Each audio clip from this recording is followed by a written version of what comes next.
Zelulak hazten dituzten laborategira goaz. Neurri bereziak hartu behar dira ezer eskutsatzeko. Estamos trabajando con diferentes tipos. Minbizi tumore ezberdinekin lanean gabiltza. Hemen zelula kultiboak ditugu, gero Celulares aztertzeko. de células tumorales.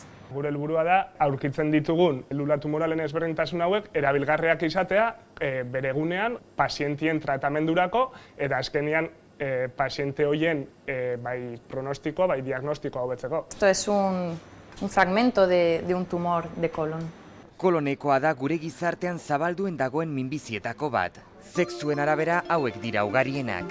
Gizonezkoetan diagnostikatzen diren 5 kasutik batek prostatako minbizia du. Eta emakumezkoetan 4tik batek bularreko minbizia. Ziklotroia da partikula azeleradore bat, eta bertan sortzen dira radioisotopo desberdin asko, eta hauek erabiltzea edo ikerketarako edo ospitaletara bidaltzeko. Hemen pila bat molekula desberdin ikertzen dira, eta molekula guzti horietatik agian 1000tik bat edo 2 ateratzen dira ondo, eta orduan gero eta gehiago egin, orduan eta molekula gehiago izango dira gero minbiziaren aurka lan egiteko.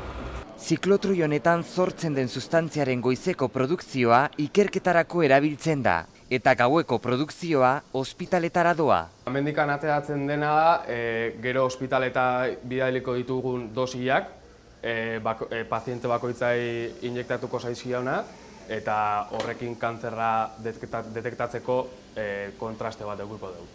Egunero 20 edo 30 dosi ateratzen dituzte zentro honetatik ospitaletara. Hemen barruan dagoen sustantzia oso garrantzitsua da minbizia diagnostikatzeko erabiltzen baitute. Sustantzia honek medikuei tumoreak kokatzen eta tamaina errazago antzematen laguntzen die. Maria Jesusi buruan aurkitu diote tumore bat. Arpegi esan ziten, badakizu zergatik zauden hemen? Da ez, esan nion, esan ziten, tumor badakazu eta da gaina oso agresiboa. Eta toki honen daukazu, eta lehenbailen kenduin behar da. Positiboa naiz, osani oso ondo nago. Bai. Urriaren 3an kendu zioten tumorea eta orain erradioterapia hartzen dabil. Gaixoa etortzen denean ez du nabarituko ezer, ez du sentituko ezer. Baina egia da egunean zehar sumatzen joaten da radioterapiaren efektua eta nabarituko du efektu sekundarioak. Datorren astean bukatzen du tratamendua. Itxaropena du hurrengo azterketan dena ondo egongo dela.